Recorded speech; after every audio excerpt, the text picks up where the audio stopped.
بسم الله الرحمن الرحيم. اللهم لك الحمد كما ينبغي لجلال وجهك وعظيم سلطانك. اللهم لك الحمد حتى ترضى، ولك الحمد إذا رضيت، ولك الحمد بعد الرضا. اللهم صل وسلم على حبيبنا محمد صلى الله عليه وعلى آله وسلم تسليما كثيرا. رب اشرح لي صدري ويسر لي أمري واحلل عقدة من لساني يفقهوا قولي. Salam alaikum wa rahmatullahi wa barakatuhu. Que la paix d'Allah subhanahu wa ta'ala, sa miséricorde et ses bénédictions soient sur vous, mes frères et sœurs, partout dans le monde. Bonjour mes frères et sœurs en humanité. Comme vous le savez, subhanallah, la Ummah actuelle, ou une partie de la Ummah actuelle, dans cette phase d'accouchement qui va donner naissance à la vie, et qui va donner naissance à une très belle vie pour cette Ummah. كنتم خير أمة أخرجت للناس تأمرون بالمعروف وتنهون عن المنكر وتؤمنون بالله. Vous êtes la meilleure Ummah qui a été sortie aux gens, à l'humanité. تأمرون بالمعروف, vous ordonnez le convenable. وَتَنْهَوْنَ عَنِ الْمُنْكَرِ, vous déconseillez, vous interdisez le blâmable. وَتُؤْمِنُونَ بِاللَّهِ, vous croyez en Dieu. La Ummah actuelle, on peut repérer son état dans les questions qu'elle pose sans cesse. On continue. Chaque génération pose les mêmes. Toujours les mêmes. On tourne autour des mêmes, subhanallah, comme si il n'y a pas autre chose dans la vie. Et c'est extrêmement réducteur de la Ummah. Qu'elle pose des questions, toutes les questions, c'est très bien.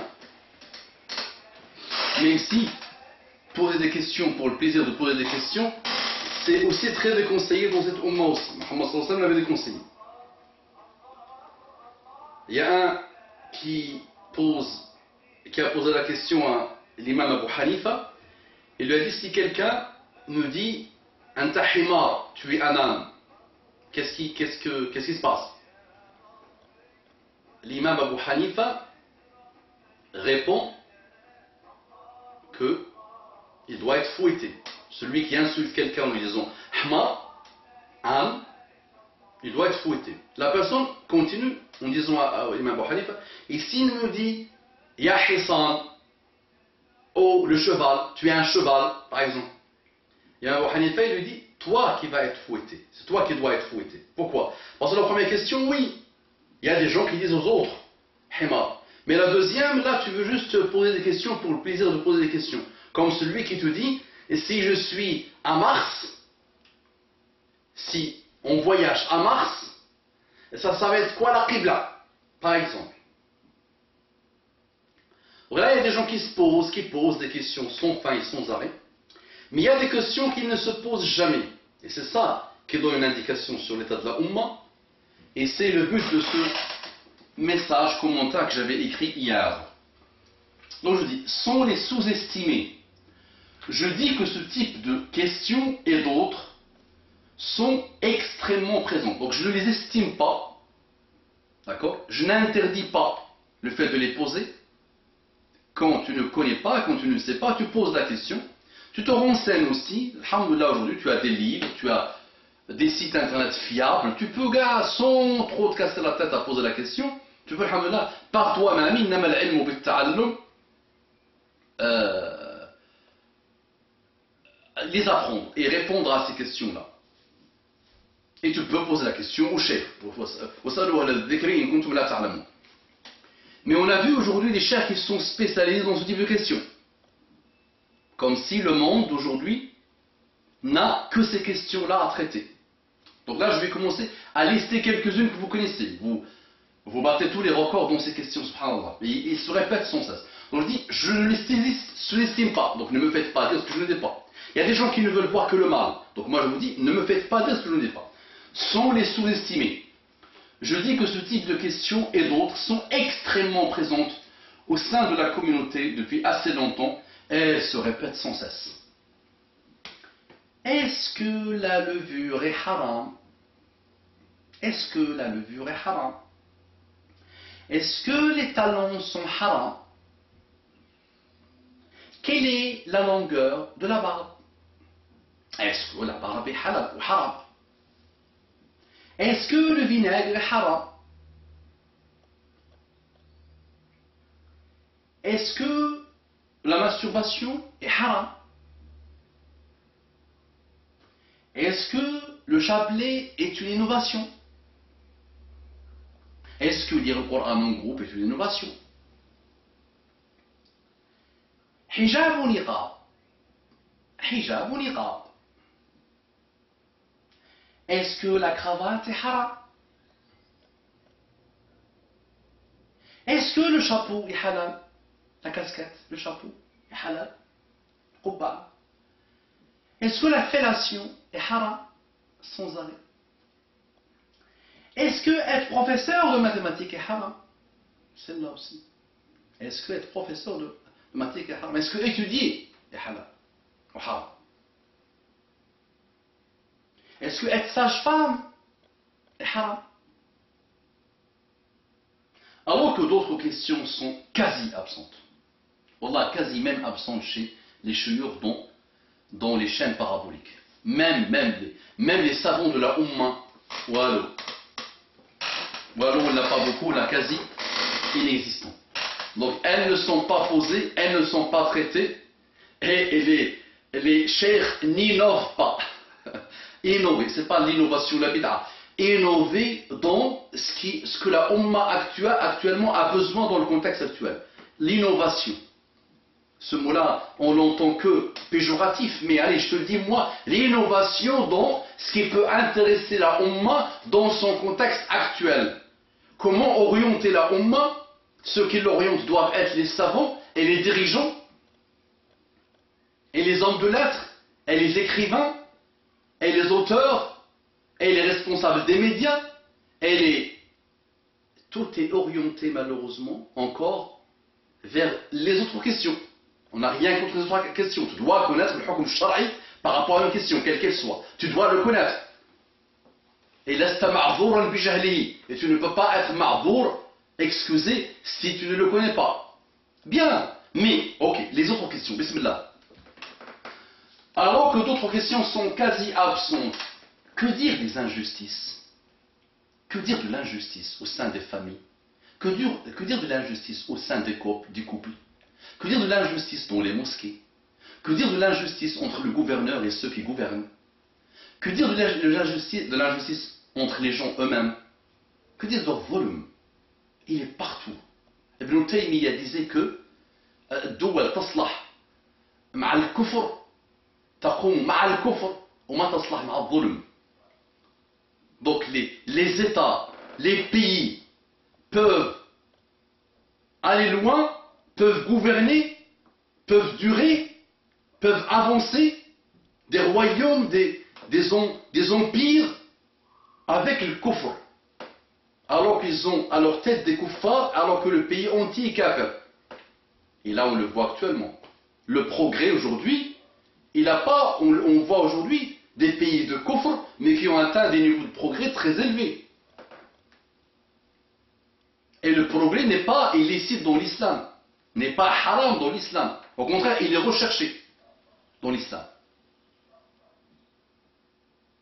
Le progrès dans le système de santé, le progrès dans l'économie, les progrès, tout type de progrès est recherché dans l'islam, doit être recherché dans l'islam, doit être priorisé dans l'islam. Et c'est la non-application de l'islam qui fait que nos pays sont très loin du progrès. C'est la non-application de l'islam qui a fait qu'il y a volume partout, il y a l'injustice partout, dans tous les domaines malheureusement. Illa man rahima rabbi. Et ta'mim ou al-ama, comme je le répète à chaque fois, le fait de généraliser est un signe d'aveuglement. Mais aujourd'hui ça couvre malheureusement le bien. Le mal couvre le bien. Ah oui. Que dire des injustices, de l'injustice? Que dire de l'absence presque totale de l'entraide entre les musulmans? L'autre jour, il y a un qui est venu me voir dans la mosquée dans laquelle je prêche, et il était rouge, il avait la honte. Et il m'a dit, peux-tu faire, je suis mort financièrement, j'ai des huissiers à la porte, peux-tu faire une quête, une collecte d'argent pour moi? Moi, dans ma mosquée, je n'aime pas faire ça. C'était la deuxième fois. La première fois, je l'avais fait Ramadan dernier pour une femme, et cette deuxième fois, c'était pour lui. Donc j'explique le cas, je dis, il a besoin soit d'aide, soit de sadaqa, soit de prêt. C'est moi le garant. Abu Umama le garant. Je me porte garant pour lui. Il a besoin de 2000 à 3000 euros pour sortir la tête de l'eau. Parce que Meskin, il est, la hawla wa la quwwata, son état est catastrophique. Et Allah dans le Coran nous dit qu'ils adorent le Seigneur de cette maison qui les a nourris et qui les a mis en sécurité.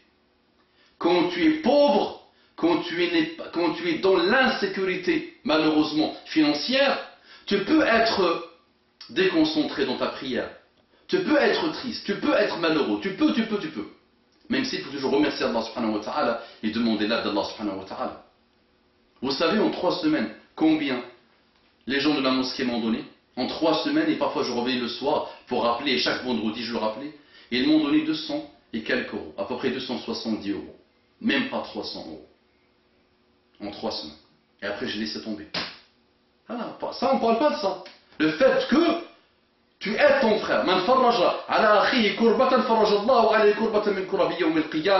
Celui qui soulage son frère devant une musiba, devant une calamité, Allah soulagera une calamité pour lui le jour du jugement dernier. Ce type de hadith, tu les entends que rarement. L'entraide entre les musulmans. Walou. Tu ne recevras jamais la question de quelqu'un qui va te dire comment faire pour aider quelqu'un. Quelle est la tribu, quelle est la récompense pour l'entraide, soulager quelqu'un? Wallah, pas grand chose ça. Wallah. Que dire de l'absence presque totale de l'entraide? Que dire du non-respect des engagements? Aujourd'hui, on entend, quand tu fais, voilà, quand quelqu'un fait un engagement avec quelqu'un, il dit Wa'ad, dial muslimin ou la dial nsara? Wa'ad dial muslimin ou la dial gour, dial gauri? Est-ce que c'est une promesse des musulmans, des zaman, ou là une promesse d'un non-musulman? Parce qu'aujourd'hui, le non-musulman, à la seconde près, il vient quand il s'engage sur un rendez-vous. À la seconde près. Ils ont le rendez-vous sacré. Au niveau professionnel, au niveau économique, le rendez-vous est sacré. Un agenda sur toute l'année, 12 mois. Tout est millimétré.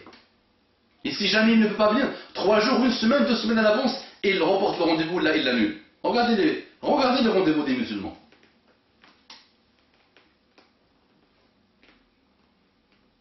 Que dire du non-respect des engagements?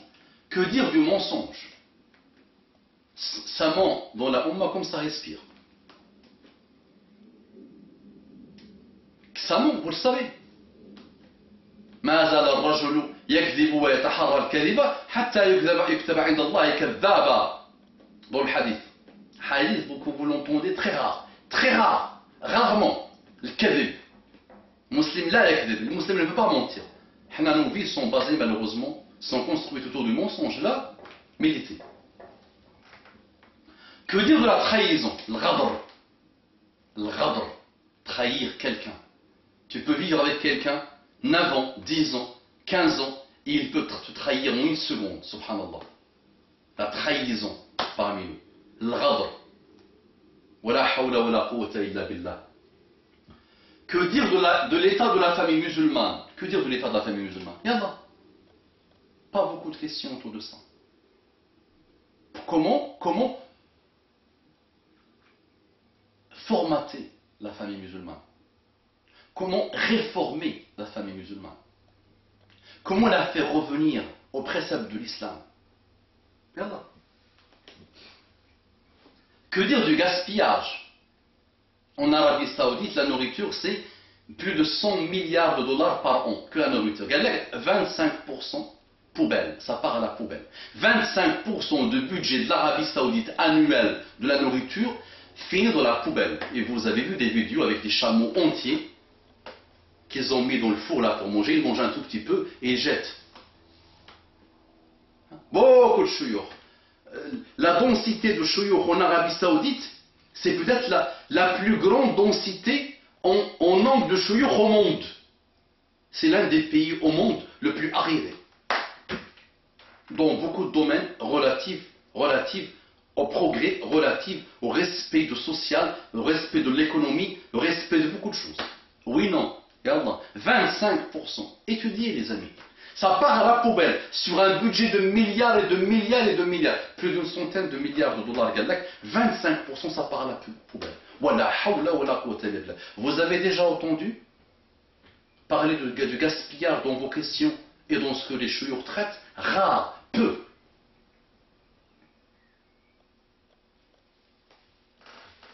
Et les gaspilleurs, Allah les a appelés dans le Coran, dans Surat al-Isra, Ikhwan al-Shayatin. Inna al-Mubadhirina kanu Ikhwan al-Shayatin. Les Mubadhirun, ceux qui gaspillent, sont des frères de Shayatin. On regarde cette notion dans le Coran. Wala hawla wala quwwata illa billah. Que dire du racisme chez les musulmans? Que dire du racisme chez les musulmans? Quel mot? Il n'est pas présent chez nous, dans cette umma. Et il n'est pas même très présent. Ça n'a rien à voir avec l'islam, non. Ça a à voir avec les traditions que les musulmans ont mis dans leur cœur et dans leur vie. Et ils ont remplacé l'islam et les préceptes de l'islam par ces traditions. Mais le racisme chez les musulmans, que dire? Que dire du développement durable en islam? Vous l'avez jamais entendu. Que dire du développement durable en islam? Que dire du respect de la nature des ressources? Les ressources ne sont pas infinies, elles sont limitées. Le hadid, le fer, le pétrole, l'or, l'uranium, le khair qu'il y a dans l'art, il est limité, il n'est pas illimité. Que dire de ça? De notre comportement envers ça. Eh bien, un hadith qui dit que si tu es à côté d'une rivière, ou là d'un océan, ou comme a dit Rasulullah sallallahu alayhi wa sallam, tu dois prendre peu pour faire tes ablutions. Il ne faut pas dire, je suis à côté d'une source infinie d'eau, presque infinie d'eau, et je prends une grande quantité pour faire mes ablutions. Tu prends peu, tout petit peu. Little, chouïga. Aujourd'hui, tu mets robinet, moi-même malheureusement. Nous sommes tous piégés par nos manières de vivre actuelles. Tu mets le robinet tu prends, tu fais ton moto. Tu as mis 2 bassines à 3 bassines. Alors tu aurais pu mettre comme ça, d'eau, chouïa, haka, un peu d'eau, et tu fais tes ablutions. C'est largement suffisant. Comment combattre l'ignorance et l'analphabétisme chez les musulmans? Il y a des pays musulmans où plus de 52% des gens sont analphabètes. Ça ne parle jamais de ça. Walou, chiour ne parle pas de ça. Walou. Analphabétisme total. Analphabétisme au niveau des langues, au niveau des études, au niveau de l'économie, au niveau des akhlaq, au niveau de beaucoup d'analphabétisme. Et alors, que dire de ça chez les musulmans? Que dire sur la décadence totale des musulmans partout dans le monde? Oui, il y a un état de fait aujourd'hui. Ils vivent dans la décadence. Et ils ont atteint le fond, ils ont commencé à construire. Que dire de ça? Ils ont commencé pas à construire, ils ont commencé à creuser encore pour descendre encore plus bas. Mais ils vont, Inch'Allah, commencer à construire. Le jour où ils vont commencer à se poser ce type de questions, et d'autres, et essayer de mettre en place des solutions et des réponses à ces questions, qui viennent toutes de l'islam et qui sont, alhamdoulilah, de l'islam. Les réponses. Que dire de l'état de la communauté depuis quelques siècles? Que dire de la flemmardise? Que dire de l'absence de la solidarité entre les musulmans? Que dire de la citoyenneté, la notion de la citoyenneté en islam? Que dire de ça? Jamais tu entends parler de ça. Que dire du rôle des musulmans dans le monde? Que dire de l'éducation en islam? Que dire du rôle que doivent avoir les musulmans dans le monde? Qu'est-ce qu'ils doivent apporter dans le monde, les musulmans? Est-ce qu'ils doivent apporter un qamis, une barbe, un miswak? Leur vision de l'islam, beaucoup de monde, c'est ça sa vision de l'islam. Ils prennent une partie où le baqi est énorme, le baqi, ouais, il laisse de côté. Que dire de l'individualisme exacerbé chez beaucoup de musulmans? Que dire de la consommation à outrance chez les musulmans? Ah oui, nous imitons à mort c'est les grandes surfaces, c'est le Auchan, c'est le Cora, c'est le Carrefour, et observe qui sont les clients. À grande majorité, Ça crée le besoin et ça consomme. Ça mange tout ce qui bouge, ça consomme tout ce qui bouge. Ça consomme la mauvaise bouffe. La mauvaise bouffe. Que dit l'islam de la mauvaise bouffe? De manger malsain, de manger rapidos, de trop manger, de trop consommer. Le Nabi sallallahu alayhi wa sallam dit بِحَسْبِ امْرِئٍ لُقَيْمَاتٌ يُقِمْنَ صُلْبَهُ. Il suffit à l'humain, لُقَيْمَات, quelques morceaux, يُقِمْنَ صُلْبَهُ, qui le gardent en bonne santé et en vie. Mais peu. Il y a une parole que beaucoup de monde pense que c'est un hadith, mais c'est une parole que les grands savants même ont expliqué, qui comporte en elle une grande hikmah que Muhammad sallallahu alayhi wa sallam applique, mais c'est une parole de sagesse totale. C'est pas un hadith. Beaucoup de monde pense que c'est un hadith. نحن قوم لا نأكل حتى نجوع وإذا أكلنا لا نشبع.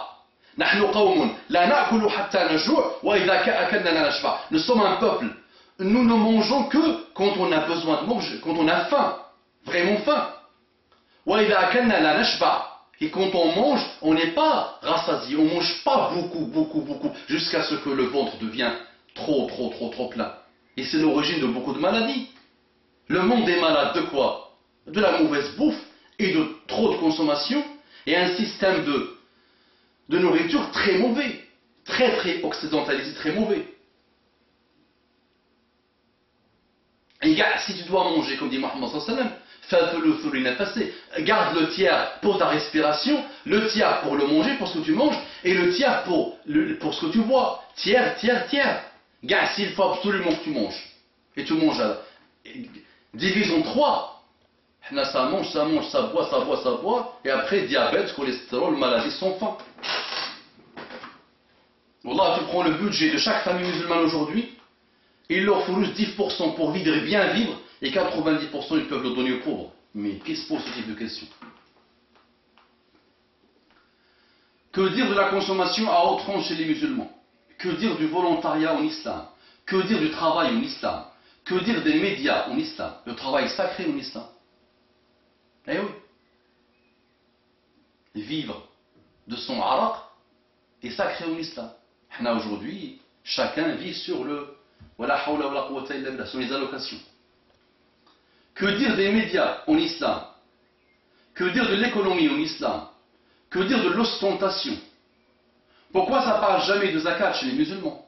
Si les gens donnent la zakat, il y a peu de pauvres dans les pays musulmans. C'est une science. Ou alors, tu n'entends jamais parler d'elle. Ou peu parler d'elle. Mais c'est incognito chez les musulmans. Ou alors, posez la question autour de vous. Allez, posez la question. La zakat, combien, quoi, quand et comment? Et c'est pas quelque chose que tu donnes par plaisir ou la part. Non, c'est un droit d'Allah sur ton argent. الذين في أموالهم حق معلوم للسائل والمحروم. الذين في أموالهم, ceux qui ont dans leurs biens حق, un droit معلوم, connu, identifié. للسائل والمحروم, le mendiant nécessiteux, wal mahroum, celui qui est privé, qui n'a pas. C'est un droit d'Allah subhanahu wa ta'ala. Et le social en islam, le côté social en islam, est inexistant chez les musulmans d'aujourd'hui. Les droits des femmes veuves et divorcées en islam, que dire de ça? Que dire des droits des femmes veuves et divorcées en islam? Est-ce qu'on les laisse dans la pauvreté totale et qu'elles vendent leur corps pour vivre, pour survivre? On doit les aider. Est-ce qu'elles ont un haqq dans mal al-muslimin ou pas? Est-ce qu'on doit veiller sur elles? Eh oui, posez-vous des questions. Ce type de questions ne se pose jamais. Voilà. Que dire des musulmans qui consomment tout ce qui bouge mais qui ne produisent rien? Les pays dits musulmans consomment tout. Tout est consommé. Tout. Il y a même des pays qui importent du volaille, du ham. Ils se sont rendus compte qu'ils mangeaient du haram depuis quelques années. Des pays du Khalij. L'Occident leur a envoyé le ham, le volaille, le djaj. Alors, pourquoi on ne se pose pas de questions? Voilà.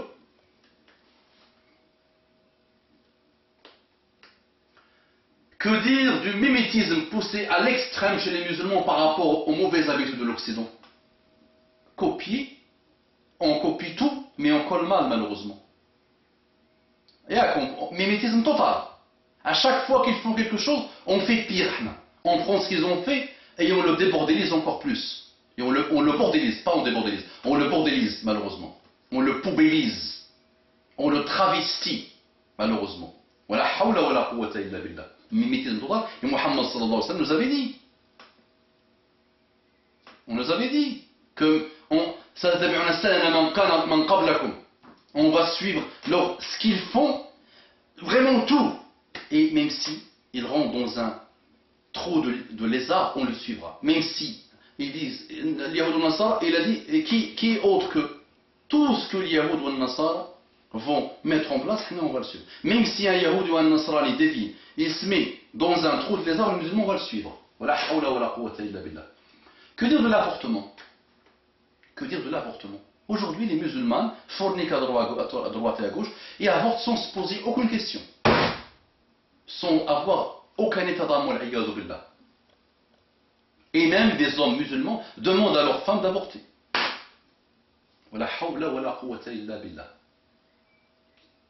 Que dire des enfants issus de la fornication? Des bâtards. Une science que vous ne connaissez pas beaucoup. Étudiez la science des bâtards. Qu'est-ce que l'islam dit des bâtards? Un bâtard, enfant de fornication, est-ce qu'il porte le nom de son père, de celui qui l'a engendré? Regardez d'après vous. Est-ce qu'il porte le nom de celui qui l'a... Ça veut dire, Coco, Titi, fornique avec Tata, et l'enfant s'appelle Titi.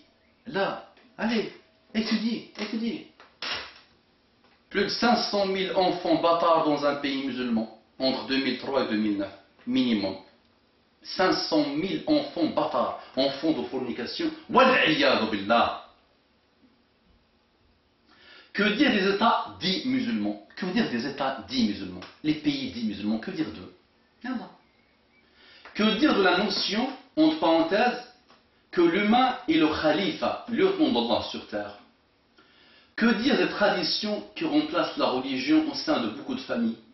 Que dire des violences psychologiques, physiques, morales et économiques au sein de la famille musulmane qui sont souvent subies par les femmes? Que dire de ça? Et par les enfants? Que dire du vol? Sariqa. Que dire du vol? Wallo, tu n'entends jamais parler. Sariqa.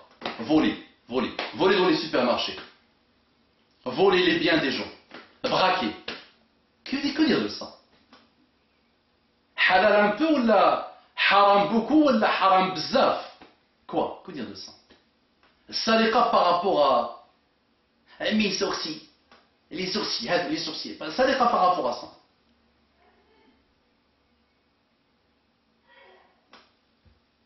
Et je ne sous-estime pas les premières questions. Attention.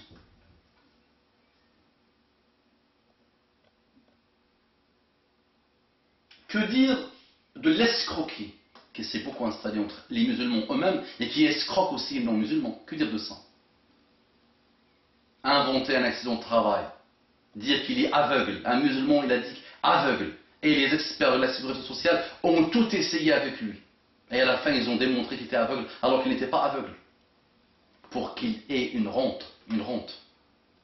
Et il a eu sa rente. Mais quelques années, Allah subhanahu wa ta'ala s'est vengé de lui et est devenu aveugle quelques années après. Des gens ont coupé leurs mains, leurs bras. Il met son doigt devant la machine pour qu'il soit coupé, pour qu'il touche une rente. Eh oui, tahraimiyat, les masaïb. Pensez-vous que les Occidentaux sont venus durs comme ça par hasard? C'est parce que même la génération de vos parents ont fait des choses que Shaitan lui-même n'a pas fait. Et ils étaient innovateurs, ils ont innové dans le domaine des tahraimiyat, des magouilles. Wala hawla wala quwwata illa billah.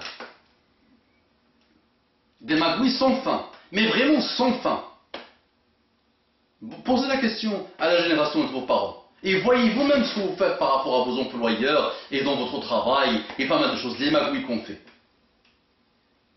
Le timbre là, le timbre au travail, tu le piques. Le stylo, tu le piques. Est-ce qu'il est halal ou pas? Prendre le stylo de ton patron, de ton entreprise, et le mettre dans ta maison, et l'utiliser dans ta maison. Est-ce que c'est halal ou c'est haram? Prendre des timbres, ça s'appelle voler des timbres, voler des stylos, voler des livres, voler des cahiers, voler, ça s'appelle voler.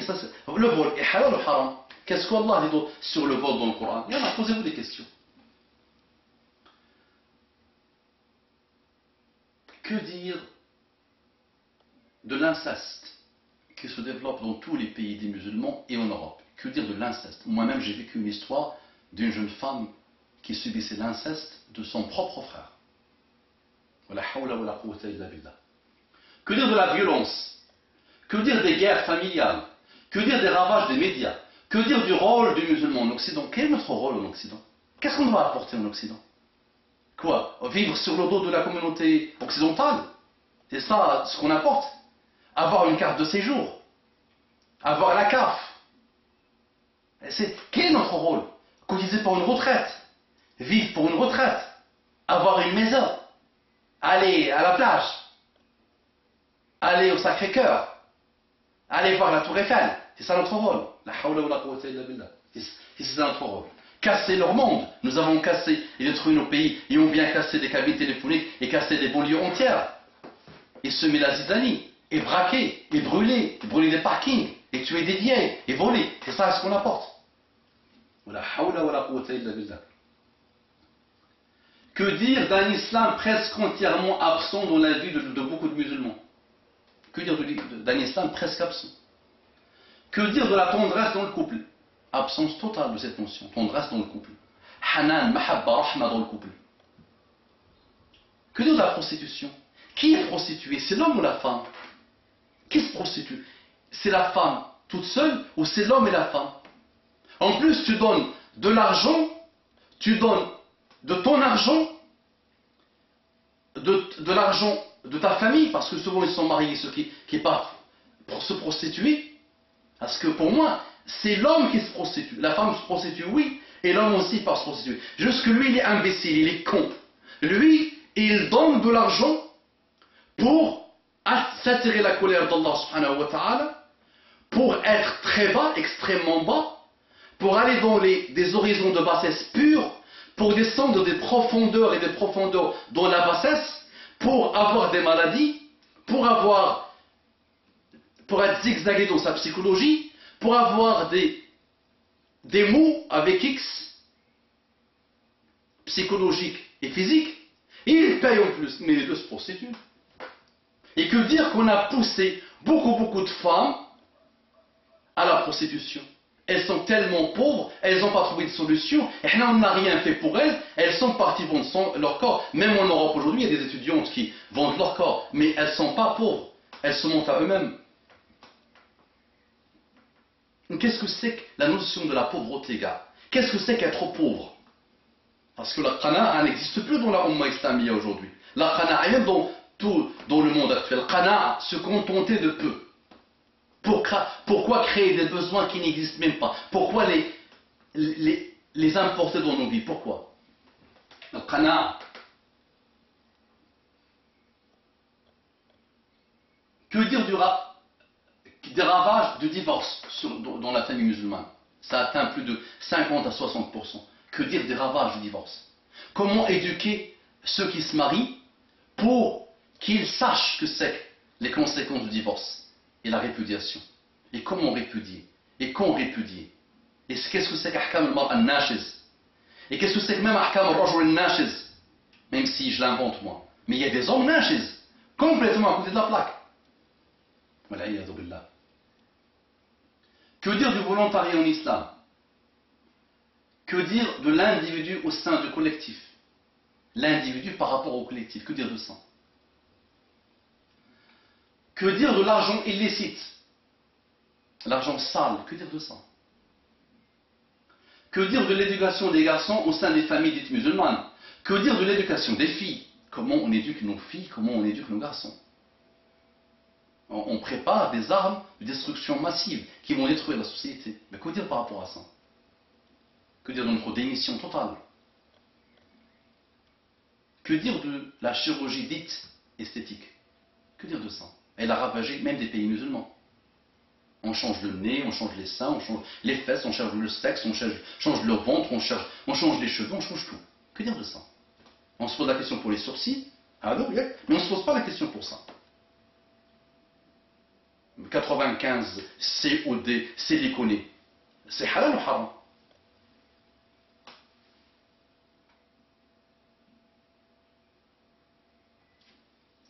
Que dire du rôle de la femme? Que dire du rôle de l'homme dans le foyer? Que dire de la tazkiya, de la tasfiya des cœurs? علوم القلوب, علم القلب, les sciences du cœur, tazkiya wa tasfiya wa tanqiya. Vous avez déjà entendu parler de ces mots? Vous entendez des chouyours les traiter? Rare, malheureusement. Que dire de l'absence totale de la qana'a, le fait de se contenter de peu? L'absence presque totale des comportements et des nobles caractères chez beaucoup de musulmans. La différence entre jihad et terrorisme. La préparation de la khilafa. Que dire de la spiritualité quasi absente? La spiritualité. C'est ce morceau de chair, a dit Muhammad sallallahu alayhi wa sallam. Si ce morceau de chair est salih, le corps entier est salih. S'il est pourri, le corps entier il est pourri. Voilà. Le cœur, la spiritualité. L'ihsan, أن تعبد الله كأنك تراه فإن لم تكن تراه فإنه يراك. Que dire de la spiritualité quasi absente? Que dire, mes frères, mes sœurs? Sachez, mes frères et sœurs, que les musulmans n'atteindront l'excellence que le jour où ils comprendront le côté global et globalisant de l'islam. Votre frère Abu Umama, qui milite sur l'état des musulmans, qu'Allah nous guide, qu'Allah guide par nous, qu'Allah nous réconcilie avec notre belle religion et avec sa globalité. Beaucoup de questions manquent. Osez propager cette longue vidéo, mais je vous conseille de l'écouter entièrement, de la propager.